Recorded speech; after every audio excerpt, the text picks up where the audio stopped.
film. We're going to talk about handing off creative control and collaborating and all kinds of stuff. I'm most fascinated in the cult of Mamiya, I think we're going to get to as well. I don't get to talk about that an awful lot. But before we get to all of that, we have to talk about how it is that you first picked up a camera, why it is that you now call yourself a photographer. So what led you down the incredibly disturbing path of picking up a camera? Well, there came a point where I was starting to just take pictures with the phone. It was semi-decent. We're talking back Nokia days a little while ago. And I would just, take pictures of kind of surroundings and stuff like that. But actually, it was really, essentially I started on a phone like lots of my peers. So it was when I got my first iPhone that things really changed, because the camera was a step up. Obviously, I got into the world of apps and being able to edit photos on your phone. And that just changed everything for me. That really infused me to want to capture more of what was around me, what I was seeing. And also, it was when I was starting to use Instagram for more than sharing pictures of my dinner. And I sort of fell into this community of other London photographers or people who were either starting out or who were at a certain intermediate level with their photography, and started going to a couple of photography meetups and walks and stuff like that. And I was still doing so my background before is really mainly DJing and music production. So up until that point, that was still the big chunk of my life. And it got to the point where I was starting to think about getting a proper camera. And a friend of mine who is an event photographer put me onto the idea of buying a mirrorless camera. He sold it to me on the sort of proviso that I didn't have to go out and spend $4,000 on Canon equipment. I could get something for much cheaper than that, still be able to use different lenses, and it would be smaller, which for me, in hindsight, was the best decision I made, because it meant I kept the camera with me all the time. It didn't seem like a ball ache to carry a camera around. And up until that point, I was like, okay, how do I fund this purchase, And up until that point, I had this long treasured Roland synthesizer from the 80s that I used to use a lot in my music production. I swore up until that point that I would never sell this piece of equipment. Well, that thing went on eBay the next week. I made about 300 or 400 quid on top of what I paid for it originally, and that helped me fund the purchase of my first camera. And that's when I realised I was starting to take stuff a bit more serious than just getting my phone out and doing a few snaps. It took me a while, as so many things when you start, to actually kind of try to get to what the hell you're doing with this machine that's got all these settings. And you go through the stages of having everything in automatic mode, and then you start to get into the semi-automatic modes, and then you start to kind of push the limits. But that first camera was such a sort of a big thing for me. It was proper. It captured raw files. It wasn't just something that took JPEG images. It was something that really gave me a bit of a step up and a bit more of a mission to want to get better at capturing stuff. And again, I hadn't really gotten into editing raw photographs at that point. I was still editing a lot of stuff on my phone. And I've recently, about 3 years ago, I went back through my old Instagram posts and I was horrified. Some of the shit I used to post, just in terms of like the way I used to process stuff. We were talking back in the days, and remember that, what was that app everyone jumped on back in the day? Color Splash, was it? Oh, right, yeah. Where you banged everything in black and white, and then you could reveal bits of stuff and cut. All that sort of shit. I was horrified at the way I used to edit some of my photos. Obviously, you look back and you see how far you've come, but when you look at some of these images, you're just like, oh God. Well, in terms of like subject matter, obviously you're now taking these fantastic portraits. Is how I found you. But was people the first ideal subject for you, or did you start off somewhere else? Hell no. Anything but. So when I started, I started in architecture and, photographing buildings and photographing lookups and stuff like that. And kind of, getting up at like 4 a.m. to go and photograph sunrise at Tower Bridge and all that rubbish that a lot of us were into at a particular point in time. So that's where I started. The people thing was really, I mean, in hindsight, the people thing was at the back of my mind, but obviously not the way it is now. Like I used to remember sort of commuter journeys on, say, the tube. This was going back a long way now, where I would see somebody in the tube who looked really interesting. And I would actually think at that moment, if I knew how to use a camera, I would ask that person to take their picture. And we're going back like 10 years ago, like that would happen on occasional like commuter journeys. But no, the people thing was really not even anywhere near the forefront of my mind, apart from, say, the odd street portrait. Like once I started to get to know how to use the camera that I was using at that particular point in time, then every now and again, I would drum up the confidence to ask someone in the street if I could take their portrait, being perfectly prepared for them to say no. But if they said yes, obviously that was a bonus. But no, it was still, for a while, I was still on that sort of architecture, street photography, buildings, photographing sunsets. That was my sort of thing for a while, but the portrait thing, that sort of started when I think I started to follow very steadily portrait photographers on Instagram. And seeing more of that stuff made me think about whether it was something that I could try for myself, essentially. And I think the way I started was I contacted people who had modeled for other photographers I knew, because those photographers had posted pictures of said people. And so I would then direct message a couple of these people and say, listen, would you be up for kind of shooting, doing an actual shoot? But actually, at that point, I still was I wasn't particularly confident that anyone would say yes. Because at that point, my feed was very different than what it is now. My feed was still full of architecture shots, street photography, candid shots, the occasional street portrait, but really not that much of it. So for me, it was just that sort of, what held me back initially was, this person doesn't know me from Adam. There isn't that much portrait stuff on my feed. So it's perfectly, within their rights to say, who the fuck is this guy? Bye. You nutcase. You ain't got no portrait photography on your feed while you're asking me to shoot with you. So I feel like I got lucky with the people that actually did say yes. But even then, I thought this was just going to be something I'd try once or twice, and I'd go, fuck that. I'll go back to street photography and landscapes and architecture. And it just didn't turn out that way. When I started to get back results from the first few shoots that I was really happy with, that's what just switched something else in my brain and just was like, I really like this. I want to do more of it.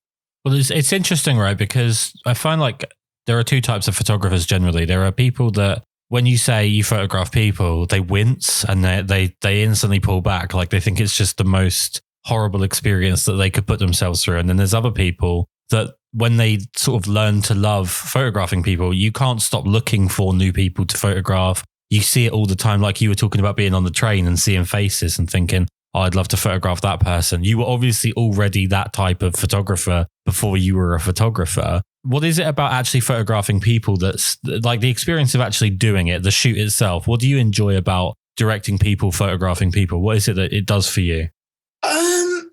I think for me, it's such a fucking cliche, but for me, I think it's just the human connection. Like, for me, there got to a point where there was definitely a point where I crossed over and thought, I'm just not excited about going out and finding the next building to photograph.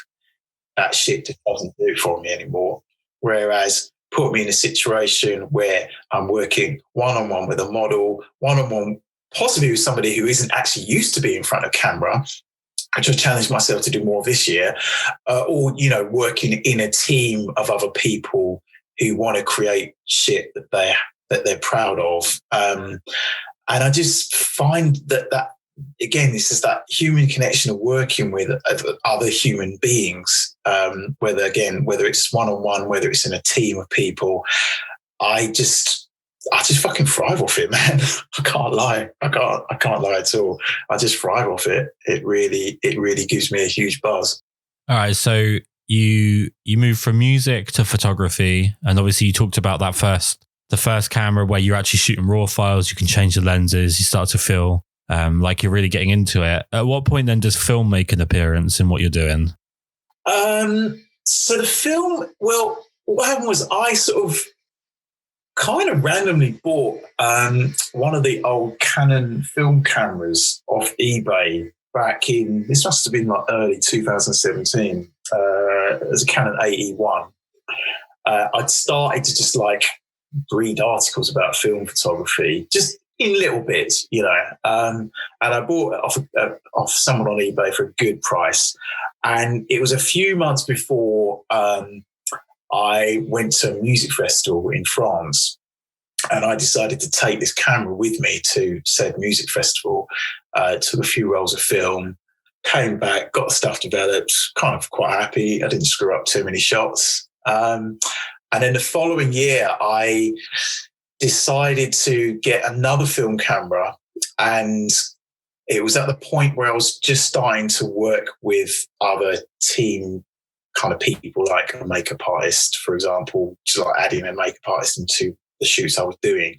And so I had this thing, this setup where I would shoot mostly like digital. So let's say 90% digital, but in between I would capture some film images. So I essentially used one roll of 35mm film, so that I had this little bit of extra, but I wasn't completely relying on film as my main kind of outlet at that point. And I did that for a while. And then there was a point where I was starting to hear about this medium format film photography. I was like, what's this medium format film photography? So I'm starting to see pictures on Instagram. A really good friend of mine who shoots a lot of medium format. The more I was talking to him about what he does with it and how he was using it in his work, the more I was thinking, I gotta learn about this shit, like soon, like really soon. And I'm in one of the WhatsApp groups I'm in of other photographers. Really lovely guy. Shout out to Ian Upton. He basically offered to lend anyone who wanted to his RB67. And I promptly got on a private DM with him and just said, listen, mate, can I borrow your camera? And he was like, yeah, go on.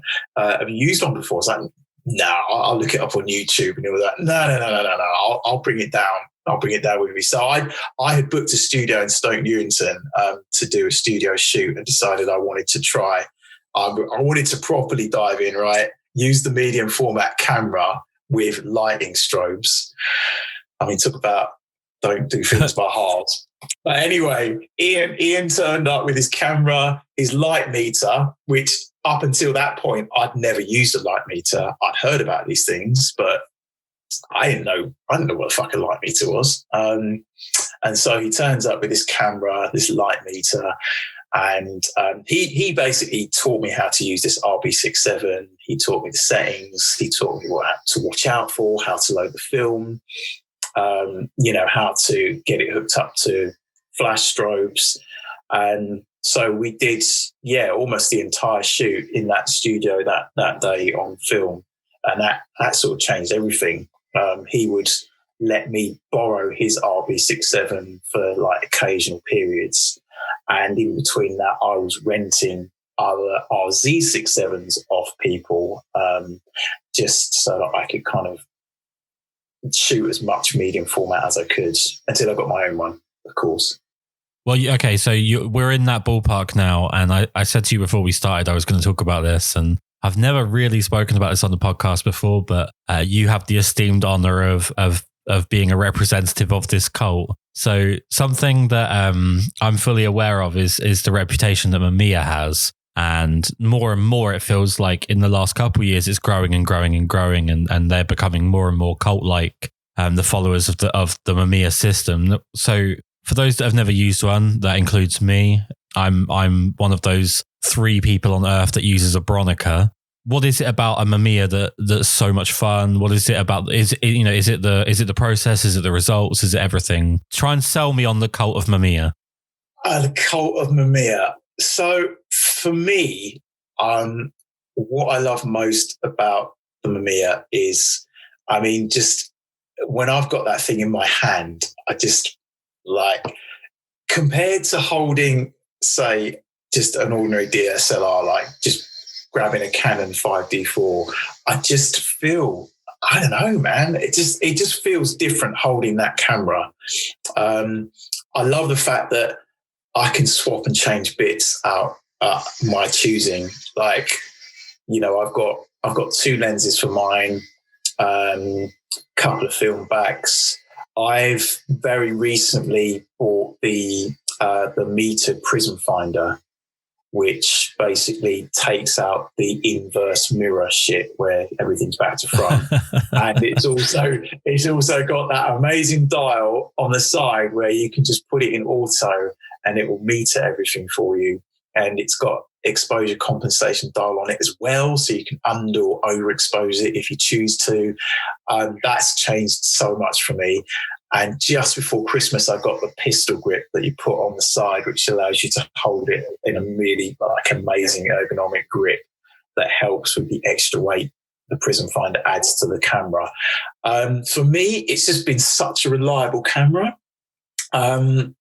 It's rare that it's rare that it does any sort of crap to me in terms of like finished shots. Occasionally something might happen, but it's always going to be a temperamental camera. The camera's got to be at least 25 years old. The fact that I can put a flash trigger on it and sync speed up to, I think you can sync up to like 250th, 1/250th of a second. I'm probably talking shit, but you can have a pretty high sync speed if you're using it with flash strobes. The fact that I can put most modern flash strobes on it and that works consistently is absolutely ridiculous. That still amazes me. Even now when I go into studio, I think, let's use the Mamiya with the strobes. Put this little Elinchrom flash trigger on it and it just fires them off almost every single time. And again, it's reliably turned out such great results for me. Like I will try some other medium format cameras, but I can't long term see myself using anything else other than Mamiya. I just can't see it. I'm fully wedded to my Mamiya. It's my baby. I see from your blog and your website and so on.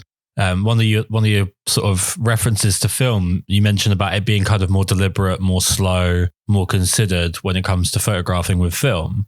It's one of those things that's kind of missed, I feel like, with modern cameras, is that we're always trying to make them more and more idiot-proof. And I think that probably shows with some of the quality of work that's being produced by them. But it doesn't make the process any more fun. And so for my day job, I use Sonys, not voluntarily because I have to because of my wife. She likes them, so I have to do what I'm told. And to be honest with you, I find them too easy to use. I feel like a passenger more than I feel like I'm driving the camera. Whereas where you've mentioned with film, it's more deliberate. I think that's something that's actually lost on a lot of photographers, more modern ones, that you should actually be taking your time to enjoy the process of taking a picture, and you should actually be thinking about what you're doing, not just kind of using a processor with a lens on the front of it. Yeah. I couldn't agree more. I think very, very seriously, since I started shooting medium format, I think it's really changed my thinking in terms of how, my process is with shooting and how I capture stuff, how I plan to capture stuff. Like, I will happily shoot an editorial and I may only shoot 6 or 7 rolls of medium format film because I've sort of done the thinking prior to the whole thing and, planned a bit more about what I want to get out of it. Whereas that same editorial, I could come back with a memory card with 1,000 shots in it, which is just a fucking pain in the ass. Just on an admin level, it's a fucking pain in the ass. Like the selection process from 1,000 to 1,500 shots is just, oh God. I mean, you do wedding photography, you know this shit. Yeah, you must come with a memory card with like 2,500 shots on it. 100%. Yeah. About 2,500 average. Yeah. So like the difference between that and coming home with negatives from the lab, which numbers in like 7 to 80 shots tops. Oh my God, that is such a big difference, man. Such a big difference. You've mentioned editorials and you just talked sort of about the planning that goes into it beforehand. And I feel like this is something that just isn't really discussed openly that often between photographers that don't know each other well. What's the process like for creating like an editorial in terms of like, what's the time that you have something as an idea until you're shooting it, until you're releasing it? How do you go about building up on these ideas? And what do you do when you have an idea and it just doesn't work? A lot of questions there, sorry. So sometimes an idea can come together very quickly. You could come up with an idea with somebody else and be shooting it 4 weeks later. Whereas there have been a couple of other things where it's taken a couple of months. And that could be for a few reasons. It could be because you want a particular individuals in your team to make that shoot happen. And obviously people get busy in various ways, whether it's the model you've got in mind, whether it's the makeup artist, whether it's a stylist, set designer, whatever, they may get like a big job. They may get busy at the weekend that you've got planned. So sometimes that can take longer if you really are passionate about the people you want in on that idea in the first place. I think, again, it depends on who you've got in mind. If you've got your heart set on a particular combination of individuals, sometimes that can take time, or if you want to shoot outdoors on location in a particular type of weather, you might hold back until you've got a particular week or month in which you think you're going to reliably get that weather. I mean, like for instance, I mean, me and a particular stylist who I'm planning something else with at the moment as we speak, we connected in, when was it? Sort of May last year. And we were going to try and shoot something, say 6 weeks later, but that didn't work out. And in the end, we didn't actually shoot the idea we had until mid-July. Now, we thought mid-July, it's pretty reliable sort of weather. It's mid-July, isn't it? It's going to be sun and breeze, and we're shooting in Sussex by the coast. We thought, yeah, that's a pretty safe bet. Anyway, the weather leading up to the shoot was billed as being pretty fucking amazing, and then halfway through the week it kind of changed a bit. It was like, it might rain at about 3 in the afternoon. We were like, cool, I can live with that. Anyway, the day of the shoot, we got down at like 11 o'clock, I think it was. And unfortunately, by the time we had the first look ready, it started pissing down with rain. So we spent, it probably must have been a good 40 minutes in 2 cars waiting, deciding whether we should just fucking give up and go home, cancel the whole thing, try and do it on a different day. And then in the end, we kind of got to the stage where it was like, I think it settled enough for us to go out on that Pebble Beach and start shooting.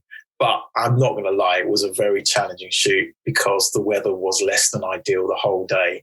And we essentially shot in Hastings in the first half of the day. The second half of the day, we planned to shoot in Canberra Sands. Now, you and I have seen enough pictures of Canberra Sands where it's beautiful sunshine, it's summery weather, half the shots are bikini shoots and all that shit. So we were like, that's the sort of weather that we're hoping for. Well, anyway, actually what happened was second half of the day, we arrived in Canberra Sands. The weather got worse. It was windy. 2 poor models. I mean, it was just Yeah, it was such a nightmare. It was such a nightmare. And the kicker was when we actually finished the shoot and we were driving back to London, the sky parted. The sky parted, beautiful pink around the edge of the clouds. The sun came right into the back of the fucking car. It was just like the weather had said, "Fuck you. You're not getting this weather until you've actually finished doing what you have to do." And the thing is, you just right? We're in Britain, aren't we? Sometimes you have to just roll with whatever the weather's got in store with you, and it's not always predictable as it turned out to be. But sometimes you can't, it gets to the stage where actually to pull out or to cancel will put it back, way further than you want it to be. And sometimes you just have to just make the decision to just go ahead and manage, try and adapt and see what you can get out of it. But it got published, so we must have done something right. Well, I mean, I lived on the south coast in Sussex for about 5 years. Literally, we lived on the doorstep of the beach. And my overriding memory of the weather there was that I just got so sick of the wind. So even when it's like a nice day, if you're photographing someone with long hair, it can drive you mad with the wind coming off the ocean and stuff. And to be honest with you, I've spoken to a lot of Americans, Canadians, Australians, people from all around the world on this. And I really wish I could get people from abroad to understand how much the British weather hates the British public. Like, it has a personality of its own. Whatever you're planning on doing, the weather is going to shit on it and ruin it for you. And then, like he said, the worst part is that when you decide to scrap it, like give up, walk away, that's when the weather goes, "Oh, sorry, were you looking for some nice weather? Here you go." Like when you've got to the breaking point, that's when it decides. It's like today we're on another lockdown, lockdown 3.0, I think they're now calling it. And I look out the window here and it's like bright sunshine. So the 2 weeks that people were actually allowed out of their house in the past like 9 months was raining, and now we're back to staring out of our windows at how lovely and bright it is outside. Let's go back to film real quick. So in the planning for these like editorials or planning your work in general, do you set out with like, okay, it's going to be this kind of film stock shoot? Like, the film stock based on the idea, or do you give yourself some options to see what works after the fact? I have to be honest, I'm really fucking boring, mate. I shoot mostly Portra 400, so it's never an issue. The film stock's never an issue, actually. Occasionally I'll shoot Fuji Pro 400H, but for me, it's still the old Portra 400, man. It's just so fucking reliable. I mean, I've metered that thing at all sorts of speeds. I've metered it at 200 and got the lab to develop normally. Looks great. I've pushed the film to 800, got onto adjusted processing, still looks pretty good. It's just so reliable. There's really not any other film that I feel I can rely on or that I would stock lots of, which I do, because it's just so flexible. It's so adaptable to whatever you decide to do with it. So that, and actually that's what again I love about that aspect of things, is that that takes out a whole other ball ache about, how do I color grade it? Right. Portrait is the color grade, obviously you can take it to the nth degree in the edit, but Portrait is Portrait. It just is. It's just, there's no fucking about. It doesn't go funny on you very often like other film stocks that I've used. It really is just reliable. There is a big reason why so many people use it, because, as I say, it's flexible, it's reliable. You more or less know what you're going to get, So with that out of the equation, then for me, it's just to kind of bringing together the idea, because sometimes it actually might not be my idea, but then I might add stuff to it that I think I can bring to the idea. Right. But for me, regardless, what I do try and do now, I got this idea from the photographer Campbell Addy, actually. He did a webinar that I kind of joined a while back. But he says he sketches a lot. of his ideas before he shoots an editorial, which I started doing myself. Sort of middle of last year, I started doing a lot myself. I'm not the best drawer in the world, but it does help. It really sort of helps to kind of focus you on what you actually want to achieve out of the shoot. And it also, given that I'm shooting on what is essentially finite resources, even more so, because if I can kind of lock down the sort of shots, compositions I want to get before I even pick up the camera and start loading film in it, it also saves a lot of time. I'm not standing around going, what should we do now? You know, it's like, okay, right. Here's one. And it's not like I'm going to stick to it rigidly, but it's just there as a guide for me to glance over every now and again. I can go, all right, let's just try this. And again, as long as it feeds into whatever the idea is, whether it's the idea that's come from me, it's come from the stylist, come from the makeup artist, as long as what I've kind of noted down feeds into that, then I'm happy to kind of use it as some sort of guide throughout the shoot. And it's actually, I think it's served me pretty well, to be honest. And I'm keeping them all. I'm keeping them all in a folder. I look back on them a couple of times and go, oh yeah, I remember that idea. I tried, didn't work. Or I didn't try it, but maybe I could try it on a different shoot.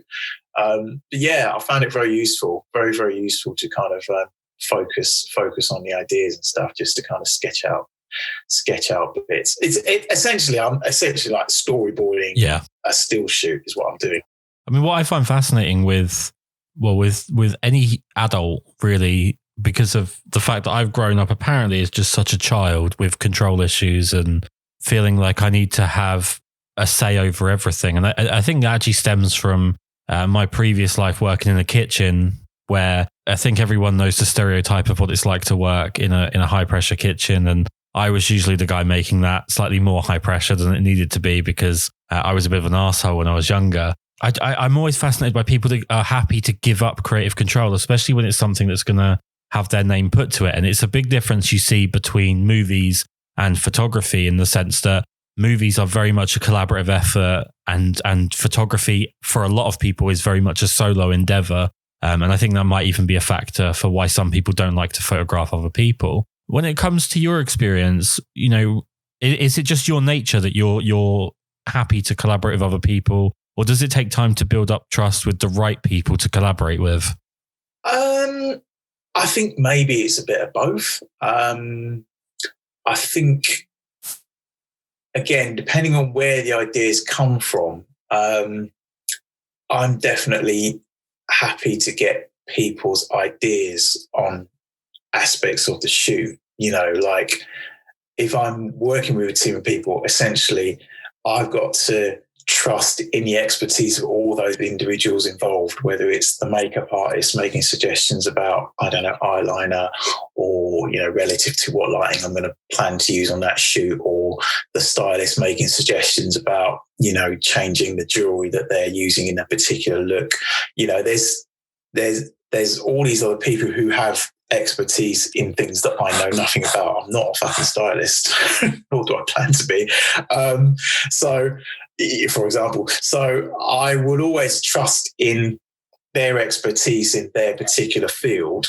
And also, yes, I also want to make sure that people I'm working with are people in whose expertise I do trust. And so, like this year particularly, it's been a really good period to actually collaborate with lots of different combinations of people, some of whom I've worked with repeatedly again and again, because it's got to that stage where I'm just like, I just trust this person to be part of this setup, because I've seen how good they are or what they brought to that last shoot, which is great, because like that's sort of where I wanted to be anyway. I wanted to be able to kind of have this network of people that I can tap into for, you know, certain projects. You know, I might not use, say, that makeup artist for that project, but I might use her for that one because, you know, thinking about what she did for me in that other one, she could definitely step it up and do something even bigger and better for this one. So it's been a good period to actually kind of form this network of people that I can go, right, she designs amazing sets in this way. Let me ask her about this idea, and then bring 1, 2, 3 other people into it and work from there. But yeah, I think it is definitely, I've been trying to get to that stage where I've got enough people that I feel I can trust in to involve at any given moment and know that we can produce something good out of it. Well, something that kind of occurred to me when you were talking earlier about portrait being so universally obviously liked, but it's fantastic as well for what it does. And it's interesting that if I look at an image taken by a photographer that is kind of undeniably a Californian photographer and they shoot on portrait, you see portrait as being perfect for doing that kind of work. And yeah, I sit here and I look at the work that you've taken, and we're in England. We couldn't be further from California unless we were literally in Scotland. And I think to myself, your images look to me like London images. They look like English images in the best possible way. They have that great personality. They have that I don't even know what the word is. It's kind of an intangible quality where I feel like I know the identity of the work just from the aesthetic as opposed to knowing the backstory of it. What is it that makes up the difference between English portrait photography, English fashion photography, and what we see elsewhere? Because I think there is a difference, but I just can't quite place my finger on what the difference is. That's a very good question. I feel like, it's hard to, I feel like I think it possibly could be down to something as simple as the British sense of humour. I feel like the British sense of humour has always been different to that of our American counterparts. 100%. And I feel like something as simple as that can have a bearing on the photos that we produce here compared to the Americans as well. Definitely, yeah, I think just, obviously where you live and where you grow up is always going to affect, how you create. And maybe it is the sense of humor, the shit, more or less shit weather, how diverse our population is as well. I think all of that feeds into, how we create photographs, how we design clothes, how we make music. I think it bleeds into all of those sorts of creative areas, to be honest with you. Yeah, I think that the way that you deal with what isn't working is what makes you British. I think that's the difference, right? Is how we deal with adversity or how we deal with things that piss us off or anything like that. That's what makes you British. And I actually feel like the aesthetic of especially London portrait and fashion photography is very similar to New York in the sense that they don't always have the best weather, but they're a lot more honest with their photography. It's a lot more about grit and texture and realness and expression, as opposed to what you see on the West Coast of America and from people that want to look like they're photographing in the West Coast of America, where it's very clean and clinical and bright and smiley. It's actually nice to see the cooler tones and the less smiling from the nose down. It's nice to see some more real emotion. And I think that's one of the things that really drew me into your work was the fact that I find so much photography in this day and age to be clinical. And it's very much about everything looking great and everything being tucked in Photoshop and everything being clinically perfect, sterile. Whereas with yours, it feels like there's personality. It feels like there's that texture, there's mood, as well as it being an image about a mood. It's the person actually playing a role other than just being, a geometrical thing in the way of a camera. It feels like there's more of a personality to the images that you take. How do you go about selecting the people that you stick in front of the camera? What's the process? How do I go about selecting? I think I'm sort of at the stage where I think I feel like a lot of the selecting has actually started a couple of years ago. So like, I mean, even last year, there's some people that I worked with last year who I've been keeping tabs on for a good 18 months beforehand.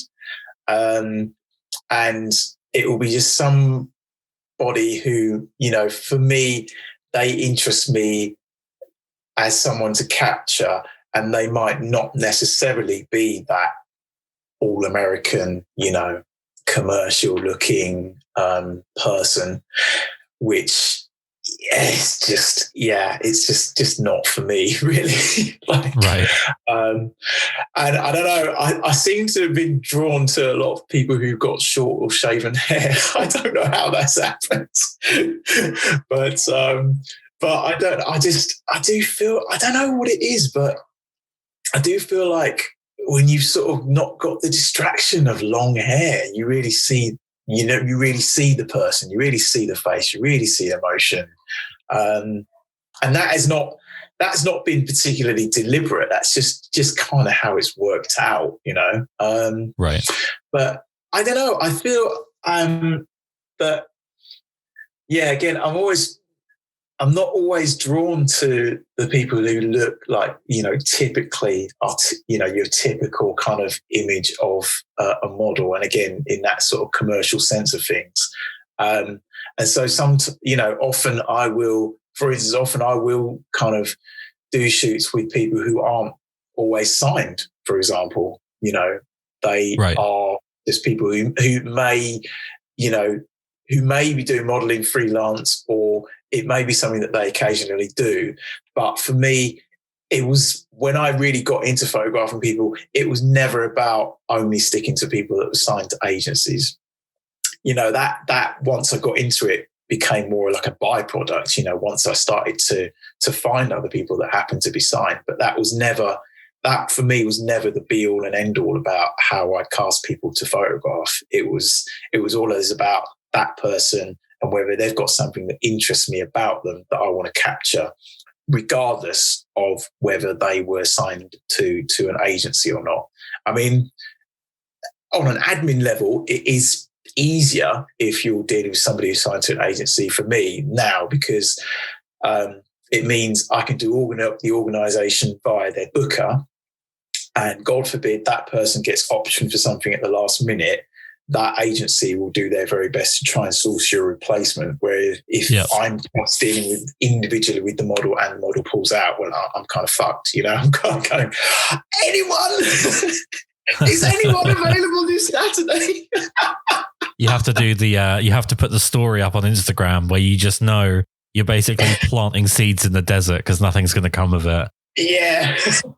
I mean, one thing I definitely find with, I mean, just to talk about agencies for a second, but I do get the impression that the sort of traditional agency is going to collapse soon like a flan in a cupboard, because there's so many of them springing up that are incredibly dodgy, to say the least, like weird, you know, everyone's now agency represented by some obscure thing that you've never heard of. And the other side of it is this constant need to only take people on that already have huge followings, which kind of voids the purpose of the agency. If that person's already networking to that high of a standard, it creates an interesting paradox. But when it comes to my process for looking at models that I would be interested in working with, I kind of have two things that I focus on, but one of them is really obscure. And I thought this is completely regular. And then when you start saying stuff out loud, you realize how weird you are. I tend to look at hands. And I feel like if you look at someone's hands in their photos, if you're not going to see them in person, if you're going entirely by their portfolio, you can kind of tell how comfortable someone is in their photos by their hands, because people can pull faces. And it's the first thing we think to do when we're trying to convince someone of something. But your hands tend to tell you how comfortable someone actually is in a scenario. I have recently found out that makes me practically a serial killer in some people's eyes, which I find quite upsetting. But, you know, what is to you, what is a good subject? What's a good model for you? What have they got to be on a shoot? For me, I feel like I think for me, it really helps if they're up to a point comfortable in their own skin. which I know is kind of an odd thing to say about somebody who should by that point be used to being in front of camera. But that for me does pay dividends. I mean, obviously, I'm always going to try and do my work to make sure that, you know, I've built enough of a connection with the model, you know, in and around the shoot to ensure that they are, you know, that they are comfortable with what they're doing. But right, if that model is, you know, even halfway comfortable in their own skin, that really, really helps, really makes my job a bit easier. Because then, you know, you've got a connection going, you've got, you know, the addition of the other team members that, you know, are buzzed to create what it is we're trying to get towards.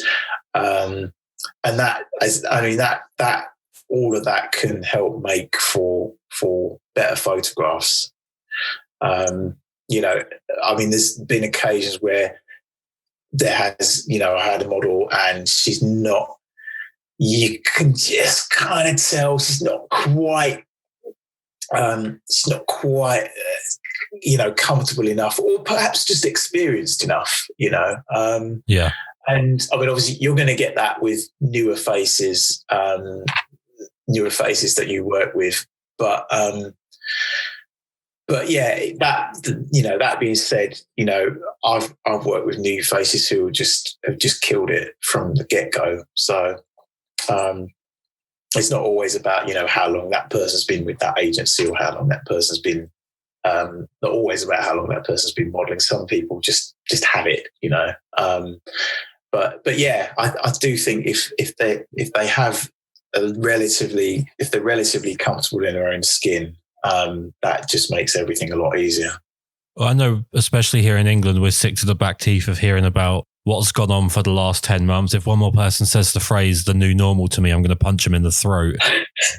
But you do have another esteemed privilege of a first with this podcast, which is this is the first one recorded since I've been positive for COVID. So this is, in fact, a COVID podcast because I'm having to mute the mic between me talking so that I can cough my guts up, which has been a real treat, I can tell you. Something that I think has been really hard, and the British government did a great job of shitting down the throats of people that work in creative industries by completely limiting the appreciation of what they do and how much it's actually missed at the moment, and the difficulties that people working in creative industries are having.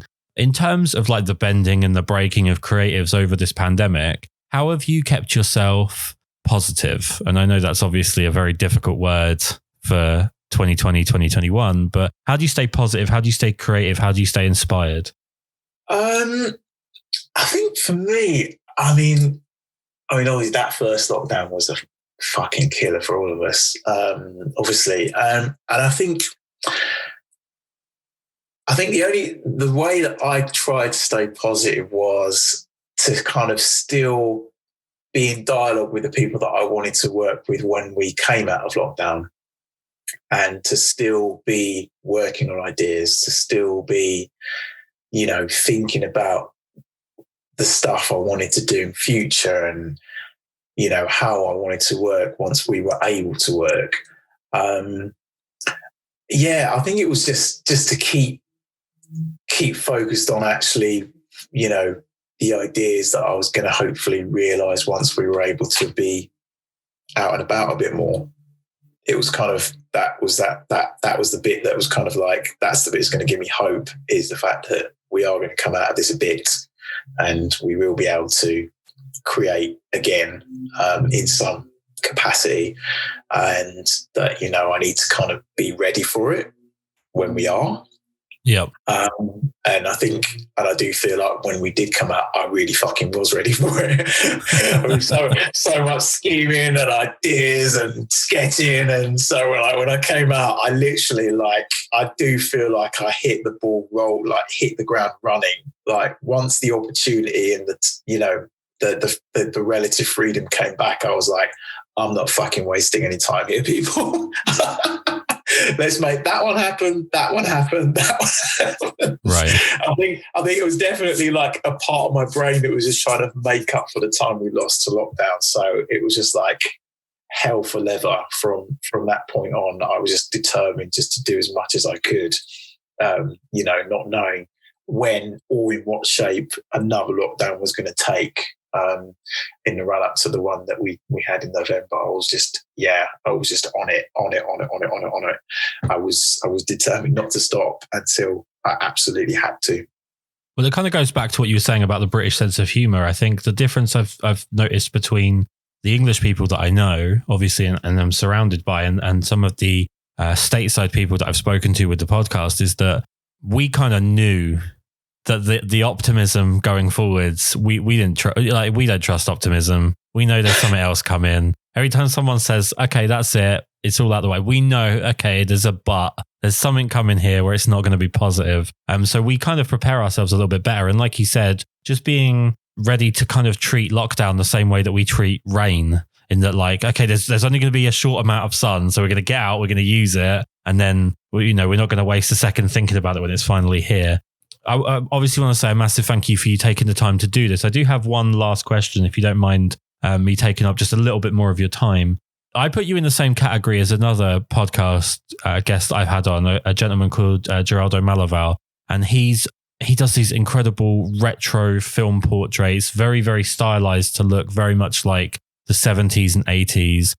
Fantastic photographer, wonderful work. And I wonder as well, with your work, do you feel like there's a kind of link between film photography and that kind of, I call it a retro fetish. I don't mean that to be a bad thing. I think it's a good thing. I feel like design has completely fallen off a cliff the last 15 to 20 years. I think everything now is utilitarian and boxy and static and boring. Cars now are all ugly, and I feel like there's a lot has been lost in terms of design to just function. With film photography, do you feel like there is a strong link between the sort of the rise of popularity with film and people's kind of dislike of modern design and the way things look when they're modern?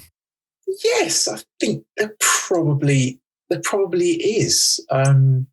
Because I think, that sort of history of film photography, when it was in its sort of heyday, definitely hark back to when things had a bit more of an individuality about them.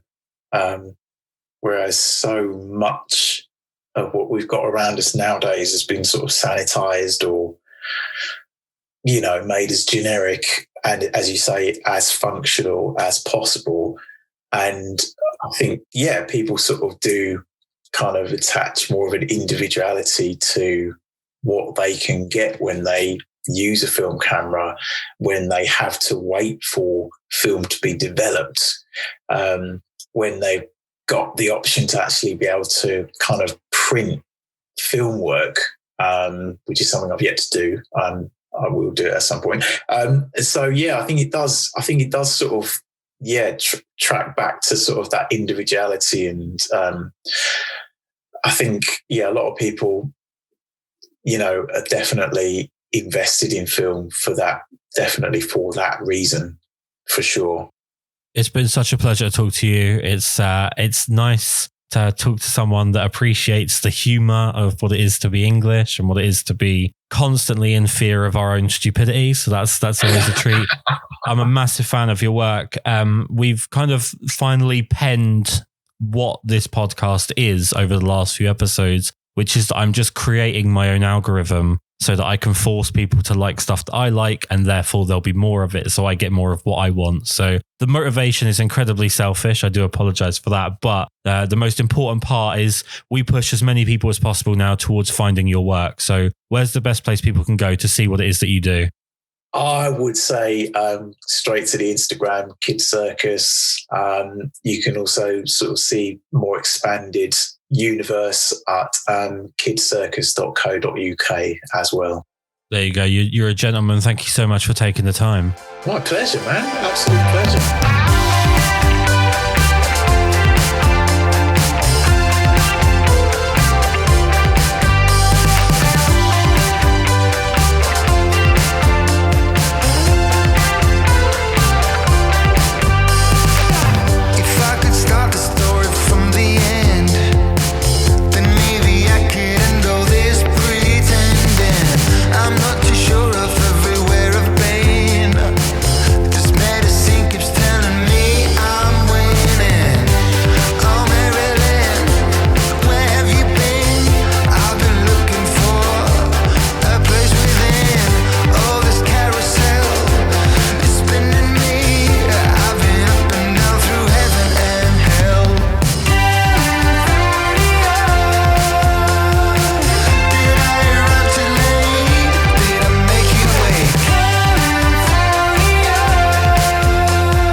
should try to find yourself.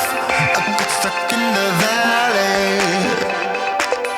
They say never try to hide yourself, but I spent all of my mind